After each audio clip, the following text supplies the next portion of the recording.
मेरा नाम अनीता है और मैं एक डॉक्टर हूँ। मेरी उम्र 23 साल है और मैं खाते पीते घर आने से संबंध रखती हूँ। मुझसे बड़ी 2 बहनें थीं और वह भी डॉक्टर थी। मुझसे छोटा एक मेरा मुंह बोला भाई है। मैं सरकारी अस्पताल में काम करती थी और शाम को अपना क्लिनिक चलाया करती थी। मेरे मरीज ज्यादातर अमीर लोग होते थे जो डिप्रेशन का शिकार रहा करते थे। मुझे उनका इलाज और उनकी सेवा करके बहुत खुशी मिलती थी।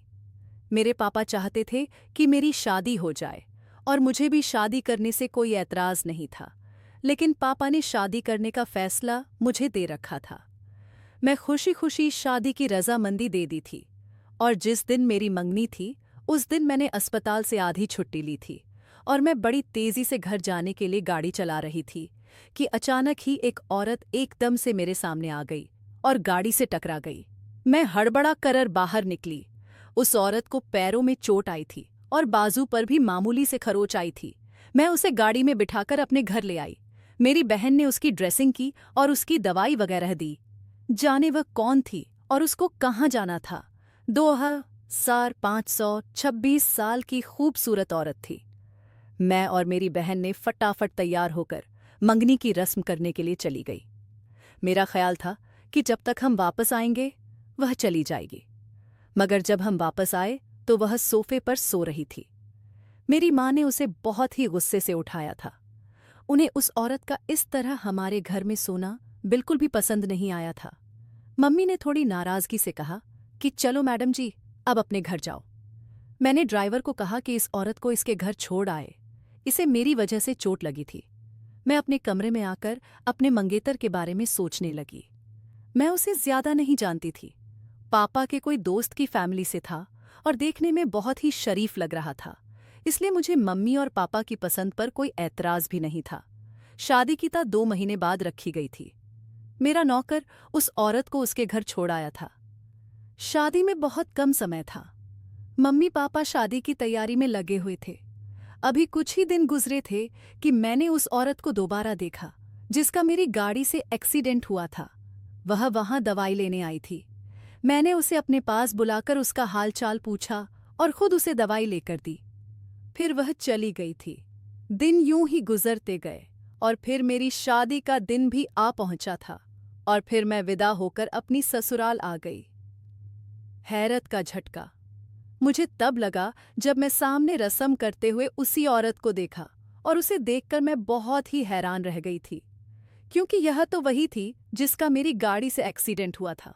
मैंने उसे इशारे से पूछा, तुम यहाँ? कहने लगी, मैं तो खुद आपको देखकर हैरान हो रही हूँ। आप इस घर की नई बहू है और मैं आपकी देवरानी हूँ। मैं तो सुनकर दंग रह गई, क्योंकि मेरी देवरानी तो कोई और लड़की थी। जो मेरे देवर के साथ साथ घूम रही थी, मुझे कुछ समझ नहीं आया। इससे पहले मैं उसे अपनी उलझन का हल मांगती, उसी समय मेरी सांस ने आगे बढ़कर मुझसे कहा, बातें तो होती रहेगी, अभी रस्म कर लेते हैं। फिर मुझे कुछ लड़कियां अंदर कमरे में ले गईं। इस घर में जो हो रहा था वह मेरे लिए बहुत ही हैरान कर देने वाला था। पहले ही मैं इस बात को हजम नहीं कर पा रही थी कि मेरे छोटे देवर की शादी अपने बड़े भाई से पहले ही हो गई थी, और अब यह पता नहीं चल रहा था कि मेरे देवर की 2 पत्नियां थीं या फिर एक। मुझे कुछ भी समझ नहीं आ रहा था। मेरी सास ने भी यह बात मुझसे छुपाई हुई थी। शादी की रात मेरा पति कमरे में आया। उसने मुझे मुंह दिखाई का तोहफा दिया और मेरा हाथ पकड़कर कमरे में बने एक छोटे से मंदिर के सामने खड़ा कर दिया। मेरे पति ने कहा कि पहले भगवान को धन्यवाद करो और प्रार्थना करो कि हमारे आगे की जिंदगी खुशहाल रहे। मैं बहुत ही खुश थी कि मेरा पति बहुत ही अच्छा इंसान है। मैं ऐसा ही तो हमसफर चाहती थी। हम दोनों जब भगवान से प्रार्थना करके फ्री हुए तो मैंने पहला सवाल इस लड़की मेघा के बारे में किया था। मेरे पति ने बताया कि वह मेरे भाई की पहली पत्नी है। मैंने हैरत से पूछा, पहली पत्नी के होते हुए दूसरी पत्नी की क्या जरूरत पड़ी कि आपका भाई को दूसरी शादी करनी पड़ी? आखिर आप लोगों ने मेघा पर यह जुल्म क्यों किया? मेरा पति कहने लगा, मैं तो विदेश में था, कुछ ही समय पहले वहां से आया हूं, इसलिए घर के हालात मुझे ज्यादा नहीं मालूम। तुम अब आ गई हो, खुद मालूम कर लेना। मैं बस हल्के से मुस्कुरा कर रह गई थी। मैं एक डॉक्टर थी, लेकिन इस घर में आकर मैं खुद उलझ कर रह गई थी। इस घर के लोगों की दिमागी हालत को क्या समझती। शादी के अगले दिन से ही मैंने नोट करना शुरू कर दिया था कि मेरी सास और मेरी छोटी देवरानी अक्सर मेघा पर जुल्म करती थी और मुझे बहुत गुस्सा आता था। मेघा रोज सुबह उठकर घर के काम करती, फिर भी घर का कोई भी सदस्य उससे सीधे मुंह बात नहीं करता था। बेचारी सीधी शादी सी लड़की थी, किसी के आगे बोलती भी नहीं थी। उसका पति भी उससे अच्छा व्यवहार नहीं करता था। एक दिन मैंने मेघा से पूछा कि ऐसा क्यों है, तुम्हारे पति ने तुम्हारे होते हुए दूसरी शादी क्यों? कि वह बेचारी रोते हुए कहने लगी कि मैं अपने पति की बचपन की मंगेतर थी, मगर मेरे पति मुझसे शादी से इनकार कर रहे थे क्योंकि वह किसी और से शादी करना चाहते थे। मैं अनाथ थी, इसलिए दादा ने जबरदस्ती हम दोनों की शादी कर दी, लेकिन मेरे पति और मेरी सास ने कभी मुझे स्वीकार नहीं किया और फिर मेरे ससुर के मरते ही मेरे पति ने दूसरी शादी कर ली। मैं तो पहले दिन से ही इस घर में नौकरानी बनकर रह रही हूं। मेघा की दास्तान सुनकर मुझे उससे हमदर्दी हो गई और धीरे धीरे मेरी उससे दोस्ती हो गई। मेरी सास और मेरी दूसरी देवरानी को यह पसंद नहीं था, मगर मुझे उन लोगों की कोई परवाह नहीं थी। मैं अपने क्लिनिक से थकी हरी शाम को आती तो वह मेरे लिए गरम गरम खाना लेकर आ जाती। सुबह भी मेरे कमरे की सफाई वहीं करती थी। मैं अपनी शादीशुदा जिंदगी से खुश थी, मगर कुछ दिनों से मेरे पति का रवैया कुछ बदला हुआ था। छोटी छोटी बात पर मुझसे लड़ने के बहाने ढूंढने लगा था। एक बार मैं अपने मायके गई तो वापसी पर मेरा मुंह बोला, भाई मुझे छोड़ने आया, और इस बात का मेरे पति ने गलत मतलब निकाल लिया। वह मुझ पर शक करने लगा। मैं समझ नहीं पा रही थी कि वह मेरे खिलाफ क्यों होता जा रहा है। मेघा कहने लगी, भाभी जरूर, सास ने ही तुम्हारे पति को तुम्हारे खिलाफ कर दिया है, मगर मुझे विश्वास नहीं हो रहा था क्योंकि अभी तक तो मेरी सास ने मुझसे कोई ऐसी बात नहीं की थी। हालात ऐसे ही चल रहे थे कि मुझे खुशखबरी मिल गई। मेरी सास बहुत खुश हुई और उन्होंने मुझे गले से लगा लिया क्योंकि मैं उनके खानदान का पहला वारिस देने जा रही थी। मेरी सास मुझसे कहती कि मेघा से दूर रहा करो, वह अच्छी लड़की नहीं है, वही तुम्हारे पति को तुम्हारे लाल ही करती है, और तुम्हारा पति भी ठीक नहीं है, वह बहुत ही बुरा लड़का है। अगर मुझे पहले से पता होता कि तुम्हारा पति इतना खराब इंसान है तो मैं तुम्हारी जिंदगी बिल्कुल भी खराब नहीं करती। सास की बात सुनकर मुझे बहुत हैरत होती। उधर जब मेघा मुझसे मिलती तो कहती कि अपनी सास और अपनी पति से सावधान रहो, वह दोनों अच्छे इंसान नहीं हैं। मैं तो उलझ कर रह गई थी, कौन सच्चा था कौन झूठा। मगर मुझे मेघा पर विश्वास था। वह मुझे पहले दिन से ही मासूम और सच्ची लगी थी।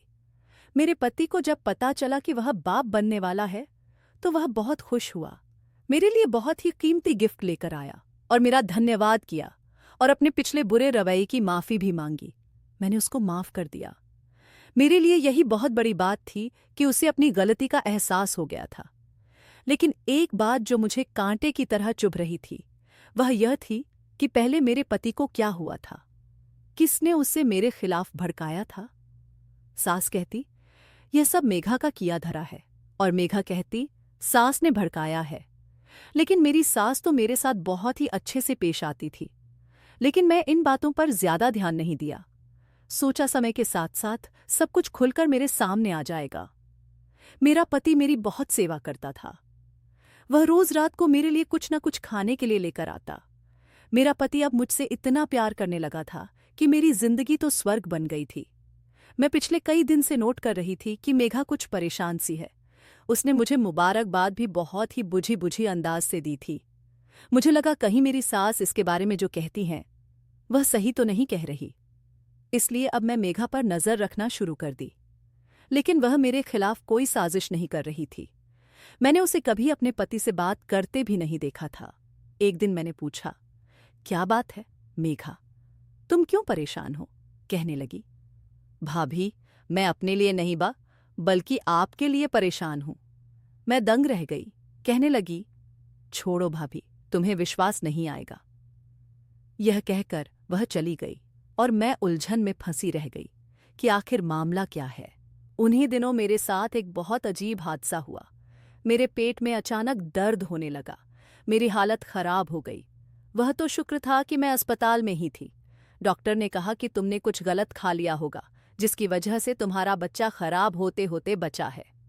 यह सुनते ही मेरे पैरों के नीचे से जमीन निकल गई थी।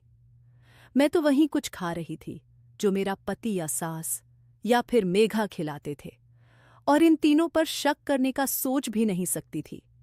मेरी सास ने तो जब से मेरे प्रेग्नेंट होने की खबर सुनी थी, मुझे अपनी हथेली का छाला बना लिया था। वह ऐसा सोच भी नहीं सकती थी। मेरा देवर और मेरी छोटी देवरानी तो अपने काम से कम रखते थे। फिर किसने मेरे साथ यह हरकत की थी? सोच सोचकर मेरा दिमाग उलझ गया था। मुझे मेघा की बात याद आ रही थी। उसने कहा था कि मैं आपके लिए परेशान हूं। उसने कई बार मुझसे कहा भी था कि भाभी अपना ध्यान रखा करो, लेकिन मैंने उसकी बातों को उस समय सीरियस नहीं लिया था, और मेरे साथ आज यह हादसा होते होते बचा। उस दिन मैं जल्दी घर चली गई। मैं किसी को नहीं बताया कि मेरे साथ क्या हुआ है। मैंने जाते ही मेघा से पूछा कि उस दिन तुम क्या कह रही थी? मेरे साथ कौन गलत करने की कोशिश कर रहा है? मेरा ख्याल था कि वह मेरी सांस पर इल्जाम लगाएगी कि उसी ने यह सब कुछ करने की कोशिश की है, या फिर अपनी सौतन का नाम लेगी। मगर उसने जिसका नाम लिया उसे सुनकर मेरे सर पर आसमान टूट पड़ा था। मैंने गुस्से से मेघा को धक्का दिया। मैंने कहा, तुम्हें यह बात कहते हुए शर्म नहीं आती? मेघा ने कहा था कि भाभी, आपका पति ही आप पर जुल्म करता है। मैं मेघा को कहा कि ऐसा नहीं हो सकता। मेरा पति तो मुझे बहुत प्यार करता है। रोज मेरे लिए कुछ ना कुछ खाने के लिए लाता रहता है, और जब तक मैं सो नहीं जाती तब तक मेरा पति नहीं सोता, मेरे सर की मसाज करता रहता है। मेघा कुछ और कहती कि मैं गुस्से से उठकर वहां से चली आई। मुझे बिल्कुल भी विश्वास नहीं आया था कि मेघा ने यह क्या कह दिया। मेरा इतना अच्छा पति मेरे ऊपर जुल्म कैसे कर सकता है? वह तो मेरी बहुत ही सेवा करता है। मैंने मेघा की बात पर भरोसा नहीं किया, बल्कि उससे बातचीत ही बंद कर दी। एक दिन जब मेघा ने मुझे यही बात दोहराई तो मैं उससे उलझ पड़ी। कहने लगी कि भाभी, अगर आपको मेरी बात पर विश्वास नहीं तो कोई बात नहीं, मगर सच यही है कि तुम्हारा पति ही तुम पर जुल्म करता है। यह सेवा वगैरह सब एक नाटक है। उसे यह बच्चा चाहिए ही नहीं। मैं खुद उससे एक दिन फोन पर बातें करते सुना था। भाभी, मेरी बात का विश्वास करो। मैं झूठ नहीं बोल रही भला। मुझे झूठ बोलकर क्या मिलेगा? उस दिन मैंने सोचा, क्या सच में मेरा पति मेरे साथ जुल्म कर रहा है? मेघा को आखिर मुझे यह सब झूठ बोलकर क्या क्या मिलेगा? मैं मेघा से कहा, ठीक है, मैं अपने पति पर नजर रखूंगी। अब मैं अपने पति की हर छोटी से छोटी हरकत पर नजर रखनी शुरू कर दी। वह क्या करता है, कहाँ जाता है, सब पर ध्यान देना शुरू किया। मगर मुझे कोई भी ऐसी बात नजर नहीं आती कि जिस पर शक करती वह मेरा पहले से भी ज्यादा ध्यान रखने लगा था। यहां तक कि उसने अपने आने वाले बच्चों के लिए शॉपिंग भी शुरू कर दी थी। मैंने छुट्टी वाले दिन भी उसे कहीं बाहर जाते नहीं देखा था। उसका फोन भी चेक किया, मगर सब कुछ ठीक था। मुझे लगा कि जरूर मेघा को गलतफहमी हुई थी। मैंने उससे कहा कि आज के बाद मेरे पति के खिलाफ कोई बात मत करना। मैंने बहुत ही शक्ति से बात की तो वह रोने लगी।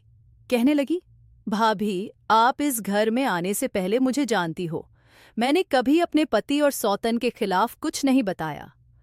सोचो जरा, मैं तुम्हारे पति के खिलाफ अपनी तरफ से बातें क्यों बनाऊंगी? मेरा विश्वास करो, वह तुम्हें धोखा दे रहा है। आपको मेरी बात का विश्वास नहीं तो ऐसा करो कि आज रात सोने का नाटक करना, आपको अपने पति की सारी सच्चाई पता चल जाएगी। मेघा की बात पर मैं मान गई। और कहाँ ठीक है, तुम्हारे कहने पर यह भी कर लेती हूं। रात को पति के आने से पहले ही मैं नाटक करके सो गई। उसने रोज की तरह मेरा सर दबाया और मैंने आंखें बंद कर लीं ताकि उसे लगे कि मैं गहरी नींद सो चुकी हूं। मगर आज मुझे सोना नहीं था। मैं जाग रही थी ताकि पति का राज मालूम कर सकूं। कुछ ही देर गुजरी थी कि अचानक मेरी जान ही निकल गई जब अपने पति को एक इंजेक्शन तैयार करते देखा। उसने इंजेक्शन से वह दवाई पानी में मिक्स कर दी। मेरी आदत थी कि मैं रात को उठकर अक्सर पानी जरूर पीती थी। उसने उसी पानी में दवा मिला दी थी और फिर सोने के लिए लेट गया। मैं जाग रही थी और इस समय अचानक फोन की घंटी बजी। उसने कॉल उठाई और किसी को कहा कि मुझे याद है, सुबह 10 बजे मैं पहुंच जाऊंगा। मैं अपने पति के सोने का इंतजार करने लगी, और जब मुझे विश्वास हो गया कि वह सो चुका है तो मैं जल्दी से उठी और बास्केट से उस इंजेक्शन की डिब्बी को निकालकर उसका नाम पढ़ा, और फिर मेरी आंखों के नीचे अंधेरा छा गया। यानी मेघा सच कह रही थी। मेरा पति सच में मुझे धोखा दे रहा था। यह ऐसी दवा थी, इसके लगातार इस्तेमाल से मैं अपने बच्चों को खो सकती थी। एक बाप ऐसा कैसे कर सकता है? वह इतना जालिम कैसे हो सकता है? मुझे विश्वास होने लगा कि वह रोज सोने के बाद यही इंजेक्शन देता होगा। बाकी की सारी रात मेरी यही सोचते गुजरी कि आखिर वह ऐसा क्यों कर रहा है। क्या उसकी जिंदगी में कोई और लड़की है? यही वजह हो सकती थी, वरना वह मुझे धोखा क्यों देता? कौन थी आखिर वह लड़की? सोचते सोचते मुझे याद आया कि मेरे पति ने 10 बजे किसी से मिलने का वादा किया था। मैंने सोचा कि उसका पीछा करके मैं पता लगाऊंगी कि वह किससे मिलने जा रहा है। अगले दिन मैं उठी तो सबसे पहले मेघा मेरे पास आई और पूछा, भाभी, राज का पता चला? मेरी आंखों में आंसू भर आए थे। मैंने हाँ में सर हिला दिया। मैंने कहा कि पता नहीं मेघा, मेरा पति मेरे साथ ऐसा क्यों कर रहा है। मेघा मुझसे कहने लगी, भाभी, मुझे तो किसी लड़की का चक्कर लग रहा है, क्योंकि मैंने अक्सर उनका फोन पर बातें करते सुना है। आप तो जानती हैं कि मैं रात गए तक किचन के काम करती रहती हूँ। आपके सोने के बाद वह लोन में जाकर घंटे फोन पर लगे रहते हैं। इसीलिए तो आपको कहा था कि आप सावधान रहे। मैं समझ गई थी कि अब मुझे क्या करना है। 10 बजे से पहले मेरा पति घर से बाहर निकाला तो मैं भी उसके पीछे पीछे चलने लगी।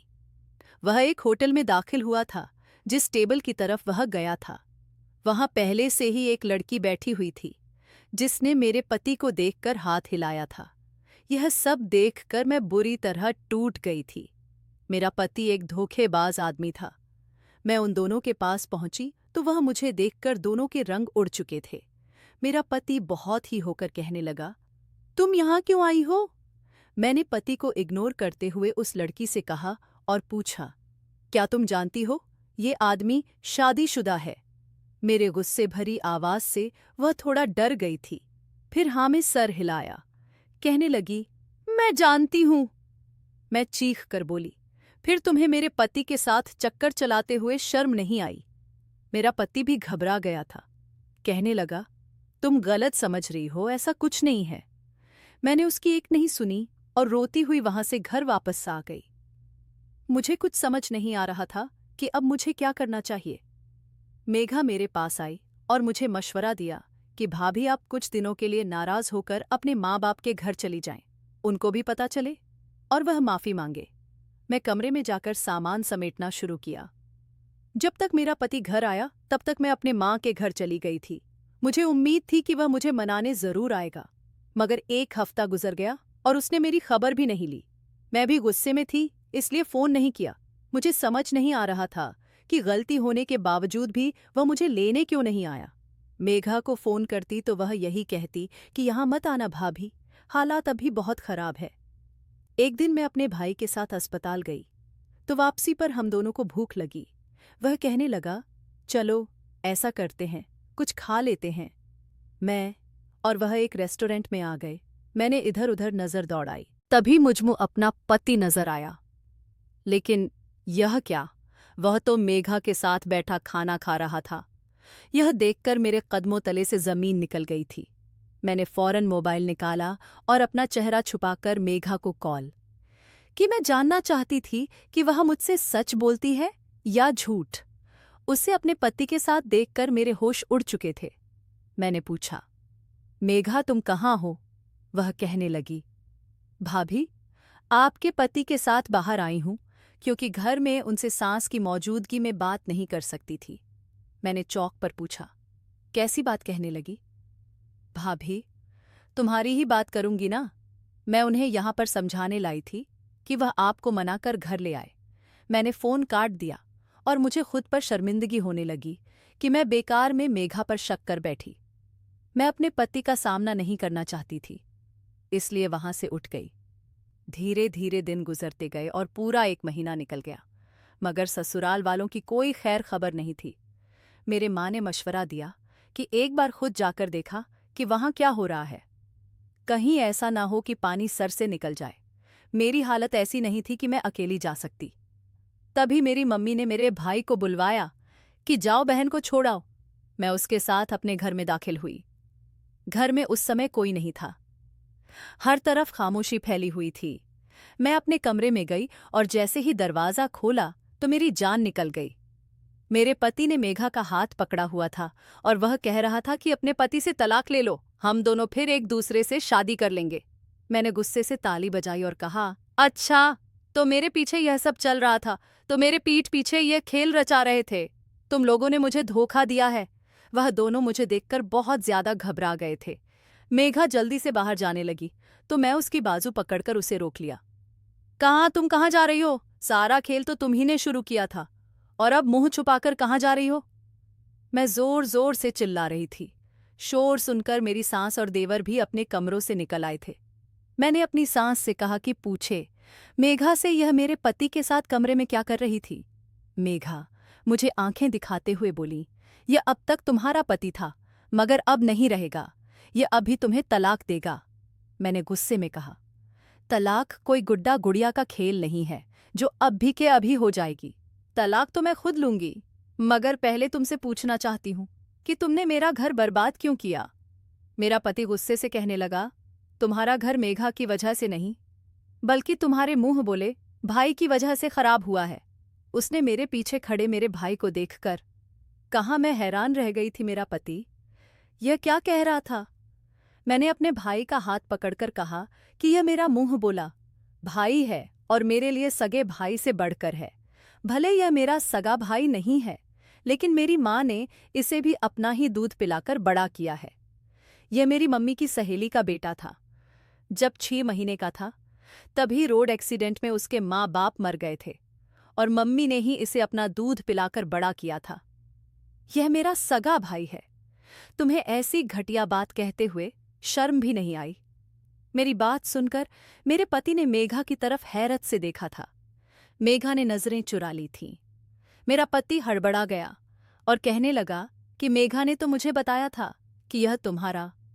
अब मुझे सारा खेल समझ में आ गया था और मेरी सास मेरे पति यानी अपने बेटे को इसलिए बुरा भला कहती थी क्योंकि वह कानों का कच्चा था।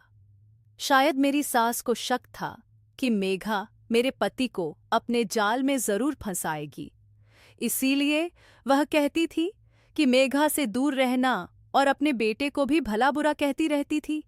मैंने अपने पति को कहा कि आपको मेरे खिलाफ और मुझे आपके खिलाफ भड़का रही। इसके कहने पर तो मैं घर छोड़कर चली गई थी। इसने कहा कि तुम्हारा पति तुम पर जम करता है। मेरी सास ने आगे बढ़कर मेघा को झीझोट ढाते हुए कहा कि चुप क्यों खड़ी हो, जवाब क्यों नहीं देती कि यह सब तुमने क्यों किया। और तब मेघा एकदम से चिल्लाई और कहा, हाँ, यह सब मैंने किया है। मैं यही तो जो चाहती थी कि इन दोनों का घर बर्बाद हो जाए। बचपन से अपने साथ में ज्यादती होते देखते आ रही हूं। हर कोई मुझसे पीछा छुड़ाने पर लगा हुआ है। माँ बाप के मरने के बाद दादा ने पीछा छुड़ाकर मेरी शादी रोहित से कर दी। रोहित ने मुझसे पीछा छुड़ाकर दूसरी शादी कर ली। फिर मेघा ने मेरे पति की तरफ इशारा करती हुए कहा कि मैं सुमित को बचपन से ही पसंद करती थी, मगर वह विदेश चला गया। उसके जाने के बाद मेरे दादाजी ने जबरदस्ती मेरी शादी इस घर के छोटे बेटे से कर दी। लेकिन मेरे पति ने अपनी पसंद से दूसरी शादी कर ली और मैं अकेली रह गई।